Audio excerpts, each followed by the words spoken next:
Welcome back, everyone, to another episode of the Leadership Void Podcast. I'm Enrique with my co-host Vince to bring you the best in our veteran, military spouse, and first responder community.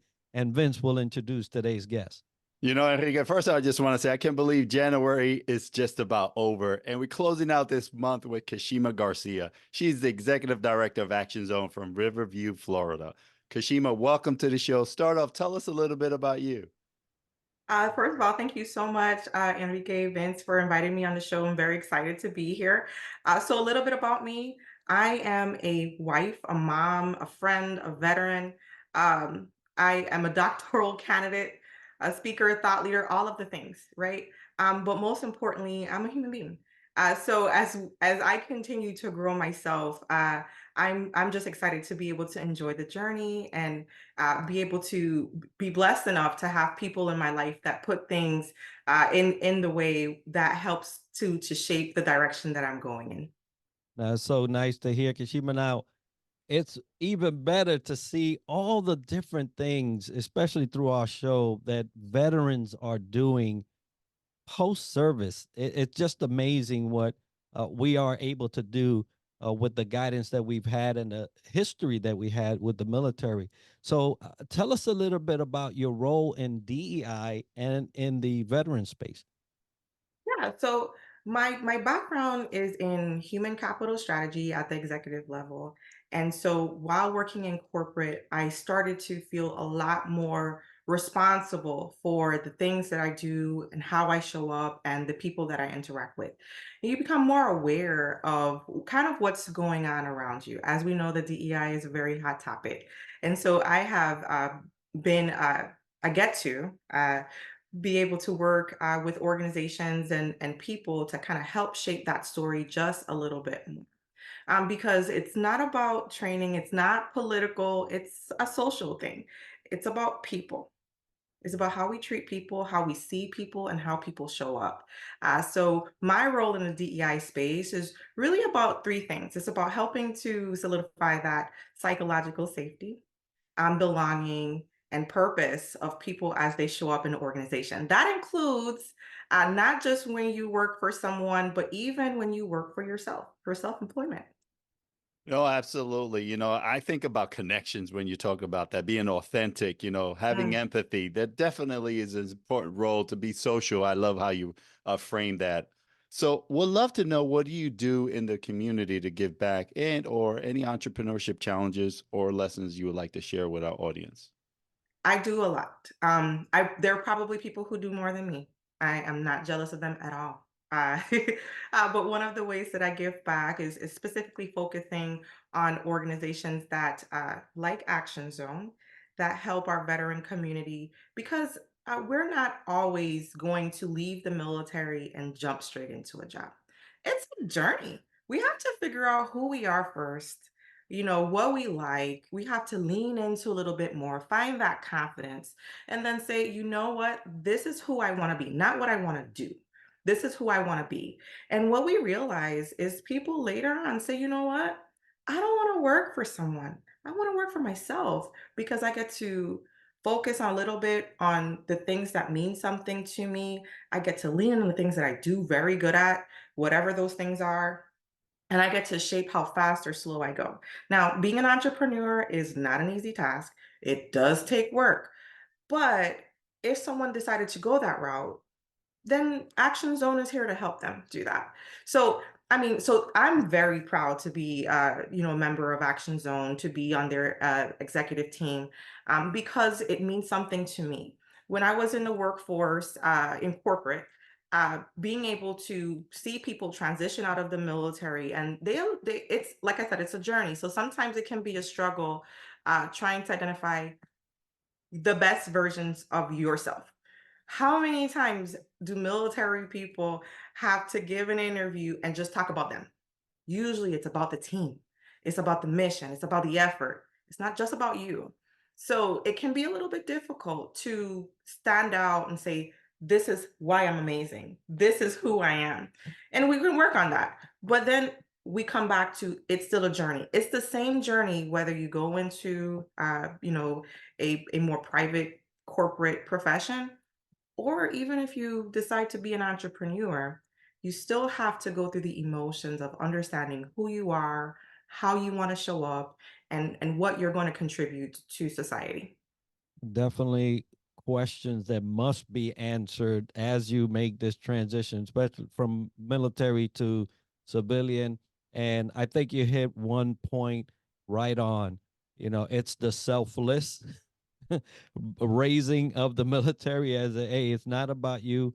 And then you try to integrate into the rest of the 99% that may not subscribe to that all the way, right? And so it is a difficult task to navigate, but I'm sure that with entities like Action Zone and so many others, that we can get to at least understand, right? Maybe not assimilate, but understand where they're coming from so that we can navigate that. Talk about understanding and maybe a bright future for veterans. What's on the horizon for you within the DEI space and Action Zone? I'm showing up everywhere. I like to be invited to the conversation, but sometimes you have to join, lead, and continue. And so for myself, I'm hoping to be able to spread the news even more. I'm very aware of my skills, and what I can bring to an organization in general, and I'm very aware of what Action Zone can do. And so I think what we're doing is we're just helping people get a little bit more confident with what they're trying to do. In the DEI space, I'm a speaker. I get to sit on panels. I get to, be a keynote. I get to help shape the narrative when it comes to people understanding what we're really trying to do. Once again, it's not political. It's personal. I have this picture frame on my desk at work, and it's empty. People say, "Why is your picture frame empty?" And I go, "Well, it's empty because it's a talking point, right? We get to talk a little bit about it." And so, a lot of people, depending, don't actually put in their workplace pictures of themselves or of their family members or of whatever situation they got going on. You got to ask yourself, why is that? So, my empty picture frame has a little bit to do with that conversation. Do you feel psychologically safe? What I want people to see about me, and then am I able to answer questions? So if I were to put a picture on my desk, am I ready to answer those questions? What questions you mean? Well, whatever questions anyone may ask of me as they judge me while I'm at work. And that's psychological safety. So anyway, just being able to continue that conversation, helping people understand is how I show up, who I am. You want me to be my best self at work, and that means that we have to create an environment for me to be my best self at work. That's me on the DEI side, being a speaker, being a thought leader. Helping to shape those thought processes in organizations, things of that sort. In regards to Action Zone, we are on a huge trajectory. We are helping tons of veterans everywhere, not just in the state of Florida. Although that's where we started. We started out here in Tampa. And so we have our Activate, which is for our pre-launch, those individuals who have a great idea, but they don't really know if it's good enough for a business. That's always, a conversation. Man, I like to say that my ideas go from good to great. So I'm sure I'm not the only person in the world that does that.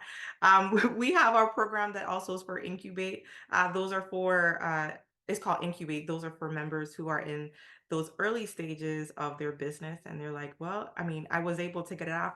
I get a little bit of money. I'm kind of profitable, but I'm not really moving. What do I do? What am I missing? And we get to, have some peer-to-peer interactions and get other people, as I'm sure you've heard this, it takes a veteran to help a veteran. And then we have our Accelerate program, where it's really about strategic growth and sustainability. So we bring in mentors, organizations, people from high levels and organizations that will be able to kind of help those individuals, those leaders, in their businesses say, this is where we've been. I've been there too. So these are just some of the programs that we have. we create those workshops. We have workshops, we do networking events, we collaborate with other organizations like FAVOB, where we talk a little bit more, and we really get to understand where we are just by doing what we do best, with our military background. So Action Zone, like Vince said earlier, I can't believe it's January. And Action Zone has lots to look forward to in 2024. Oh, absolutely. Thank you, Kashima, for that update and hearing all the nuggets that you can have, a veteran helping a veteran. And early on the D&I side, I heard about introspection, which you're very introspective, right? And that's something that we need to really embrace as we go on this journey as an entrepreneur or wherever, you land in the world. So find your purpose, folks, but be definitely introspective. And let's transition, talk about leadership. As you know, we have a doctor to be in the house, right? A Thank you. doctoral program, definitely. So what do you do to sharpen your skill set additional to the doctoral program that aids you to thrive in your professional life? You will hear me say this all the time. It is about the journey. So I try to have a learning mindset everywhere that I go because I don't know everything. And every opportunity is an opportunity to learn something new. My goal is to be a better person, not just for today, but for tomorrow. So as we continue to grow and learn, I have to realize if I'm the smartest person in the room, I'm in the wrong room. It's not just about, me finding people who can give me opportunities. Opportunities will present itself, right? But I want to be in a place where people see what I'm trying to do, people see who I am, and they go, oh my goodness, I want to help you be better too. So now leaders build leaders. So if people are pouring into me, I'm going to pour into other people because my cup is running over. And that's really, where I find that leadership mindset to come from. Not really just saying that I know everything, because I don't. The world is changing. We got 5 different generations in the workforce. We have people going through all kinds of stuff. We can't change the circumstances they were born into. They grew from where they were. And if someone tells you that they were the same person they were 20 years ago, I don't know if that's a person you should be hanging out with. We are growing. We are being better people. We are more aware with technology that's out there. We have access to everything at our fingertips, so to speak. And we can be easily influenced. I just want to be a positive force for the world. And I think that to be a positive force, you have to be able to learn. You have to be able to know that you don't know everything, and that there's always something more. And ever learning is the road to success eventually. As you have to add other things, but yeah, you have to learn, especially as a leader, as someone leading teams. That has to be part of your mantra on a daily pursuit of knowledge. Now, acquiring knowledge is gained through several things. Mm, Some is self-exploratory, and others invest in us. And you talked about, hey, someone pouring in me, my cup is running over. Now I get to give. So, what advice did you receive that you would like to pass on to an emerging leader today that maybe you thought was a golden nugget? read, read. I have probably indulged in more reading today than I have ever in my life. And it's not just because of the doctoral program, because it does require you to read a lot and write. But my family and I, we're a learning family. So when we can share perspectives of what we're reading, different things that are going on, that's very important. But when we come back to this idea of the world being so technology based and information being so instantaneous right at the fingertips, sometimes we forget that people are people. People have people problems. That would be my advice to an emerging leader, that it's not just about doing things. We can do things, but we have to remember that people are the ones that are really executing the mission most of the time. And when the work is done, people have to go back home and they have to deal with whatever life brings them. Because life is going to bring you stuff. So can you see the person first before you see the job? And the person who's doing the job will do better at what they're doing if they know that they're valued as a person first. Well said. It's really, I think about it like this, it's important. The how is important, but the who is even more, right? So you want to deal with the who, the people. So because it is true, technology has really, made us more looking the opposite way. We at our fingertips, we have everything right here that we can literally focus on, but we're not focusing on the who. So that is very important, I think. And reading, as you said, is, reading is fundamental, as we heard it all back in the day. It's so wonderful to hear. Now, love to hear about a memorable leadership aha moment that you had either through the military, corporate, or in your current role. What would you like to share with our audience about? There's always that one fork in the road that you had to make a decision and go left or right. And I could remember, when I was at a previous organization, we had some water cooler conversation, as they would say. And it was a group of women and myself that were talking. I had no clue that I was walking into what we would consider an intervention, right? Um, and someone said to me, Kishima, I just don't think that you're using your position or your platform effectively. Uh, what? I didn't expect it. I didn't expect it at all. They said you have a high level executive position. And a lot of us are looking at you, and a lot of us depend on you to use your platform to spread a little bit more good. And I said, okay, well, can you explain to me a little bit more? And pretty much the shorter version of that story is I was just thankful to have people who worked with me that felt comfortable enough to say, Kashima, I know that you're always thinking about the organization, but I think that you have a little bit more. Do something with you. Because especially as a female, we think, "Well, I have to be humble. I have to be appreciative. I have to do all the things." Um, so having someone tell me, or having a few people actually tell me that I need to use my voice was probably the biggest aha moment that I had because I thought I was using my voice. I was using my voice for the organization. I was using my voice to do my job. And that I thought I did very well at. But I wasn't using my voice to help other women see that they can be amazing at whatever they do too. And so in my mind, I was called to the carpet. So um, that moment made me take my life a little bit more seriously. Made me take my journey and how I show up and the impact that I have, not only in the workplace but as a person, as a female, as a veteran, as a mom to two daughters, a little bit more seriously because I said, well, now I realize that people are watching me and people expect something from me.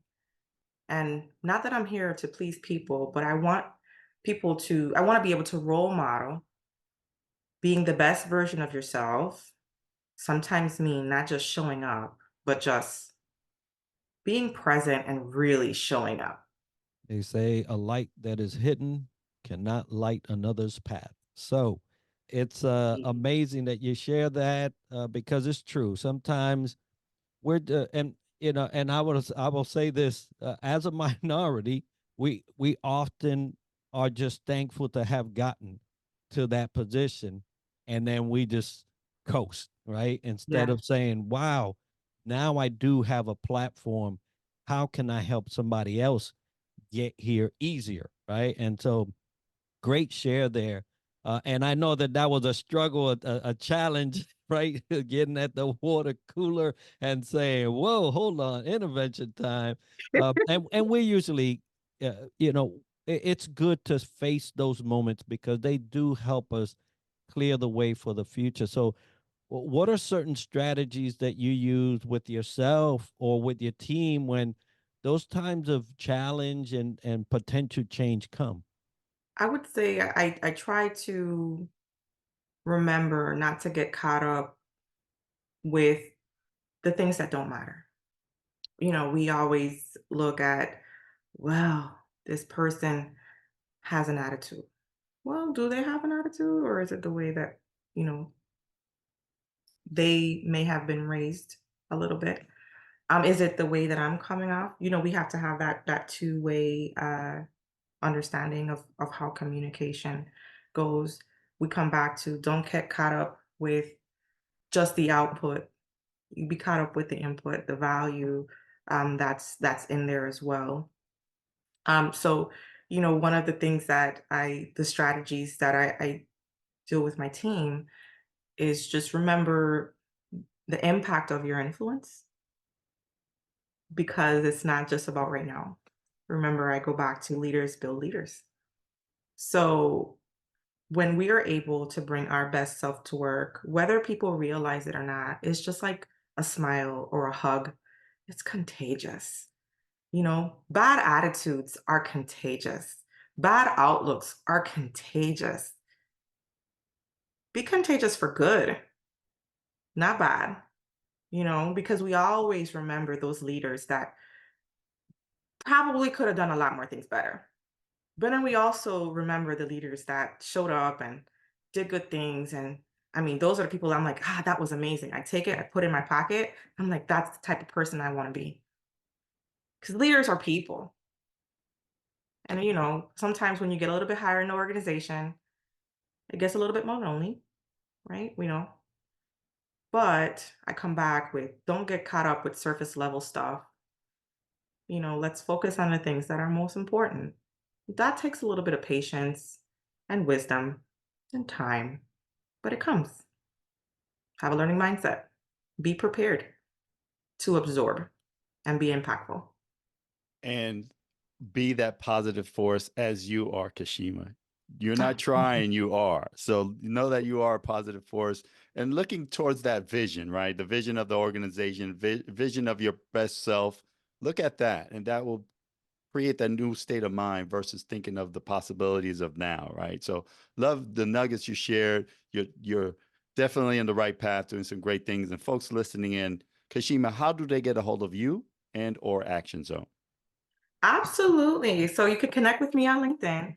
I like my name, just Kishima Garcia. I think I'm the only Kishima that you'll probably ever meet. And if not, it's okay.